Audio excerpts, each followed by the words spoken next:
Good day to you, Willard Shepard at Willard Shepard Law and Media. And today on In the Know, we are on the road here in South Florida in Broward County, here to celebrate the 105th birthday of Sergeant Daniel Jacobson, a United States Army soldier in World War II, an American soldier, a Jewish soldier whose incredible journey actually took him to Hitler's residence. Happy birthday to you.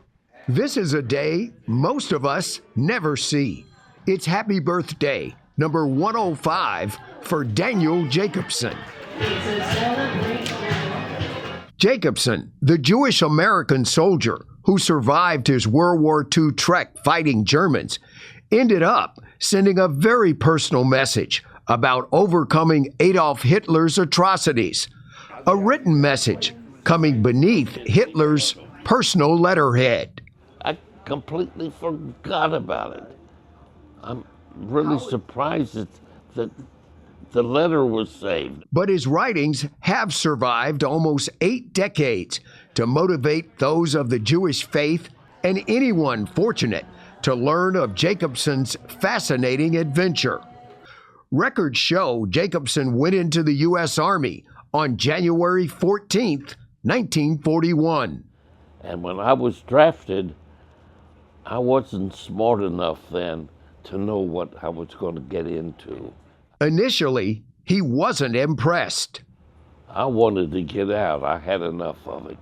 And when we went, we were so unprepared for anything. We used broom handles for guns to show how to use them and everything. I mean, it was starting from scratch. Regardless of his thoughts about their preparation, Jacobson went into combat for the first time when his unit landed in Sicily in the summer of 1943. They started fighting up the Italian peninsula. I'd seen so much and read so much about what was happening and everything there. I'm fodder. There's no way I'm coming back. So. Hitler controlled much of Europe, forced Jewish businesses to close, and Jewish homeowners to leave their properties. In time, Jacobson would see firsthand the depths of Hitler's ultimate evils. Back home, readers learned all about Sergeant Jacobson in the newspaper. His 45th Infantry Division moved on to France, the battles forging unbreakable bonds. You had your friends there, and I'm telling you, you had their back, they had yours. I mean, there was loyalty there. I mean, we were as a unit. I mean, we trusted one another. The 45th made its way into Germany. The Allies were winning. We got him, and we were all ecstatic. I mean, there was just happiness. People, it's a feeling inside of you that's of some kind of relief that you never had before. On April 29th, 1945, his unit freed the 30,000 prisoners at the Dachau death camp outside Munich. Did you and your comrades have an idea of what we ultimately found out was transpiring there and around that area? No, it was routine. It was routine. I mean, we had our orders, we did what we did, And once inside the camp, what Jacobson experienced is the one thing his son conveyed is what he won't talk about. Okay, understand. Okay. Of all that occurred, yes, the letter. This letter Jacobson wrote to his wife is what cemented him into history. Assigned to guard Adolf Hitler's Munich residence, which survived the Allied bombing, he took the opportunity to go into Hitler's study and gather the German dictator's own emblazoned stationery. I saw stationery there. I picked up stationery. There were stamps that had the Hitler swastika, on it. I took all that And that's what it was. And then when I looked at the stationery and I see it's Adolf Hitler, I did get a tug. I can't say didn't. And what I said to me was, in profanity to myself, what I thought of him when I looked at it. And a Jew picked up his personal stationery and writing letters on it, on his stationery, to my wife and all my friends. Jacobson's now famous penmanship starts May 6, 1945. Dear Julia. And so, Hitler's treasured stationery has come to this. Tell me about the message that you were sending there, because that's obviously something that is very powerful for all of us. In my first paragraph to my wife, I wrote, Hitler would be turning in his grave if he knew a Jew was writing on his personal stationery and telling of his defeat. The stamps show the letter to Julia came by airmail. Was that in your mind at the time, that you were writing history? No.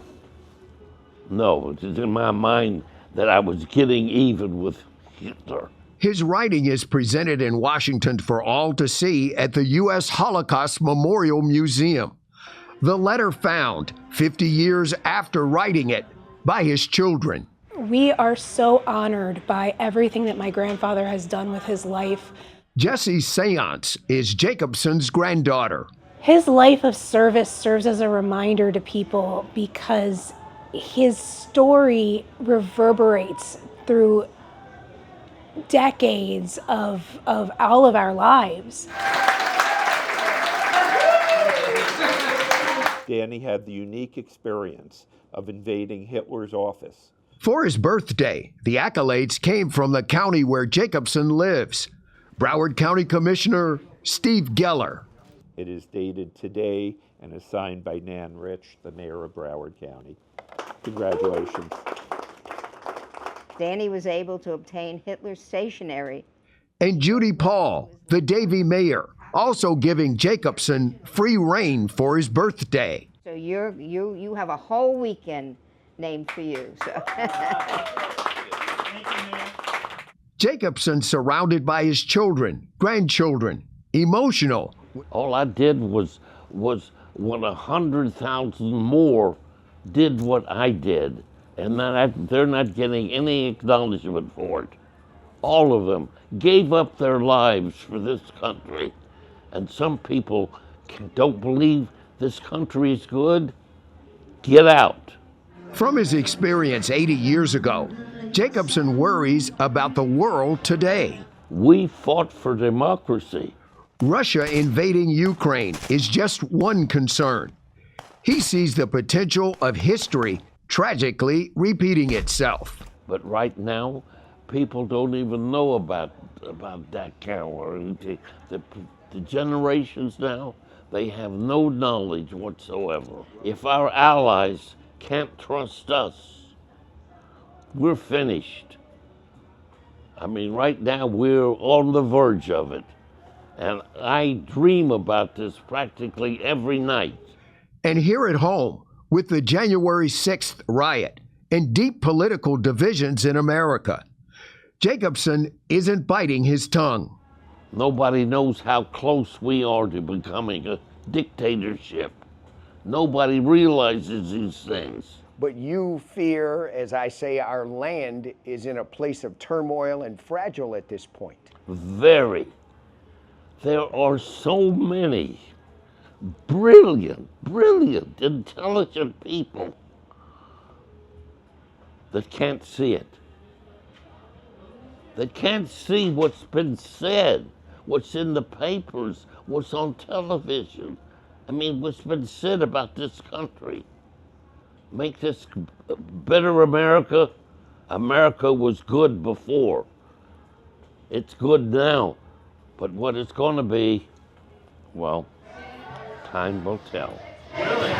I'm very frightened. of fear from a man most would say has seen it all and has now lived 105 years to tell about it. For In the Know, in Davie, Florida, this is Willard Shepard.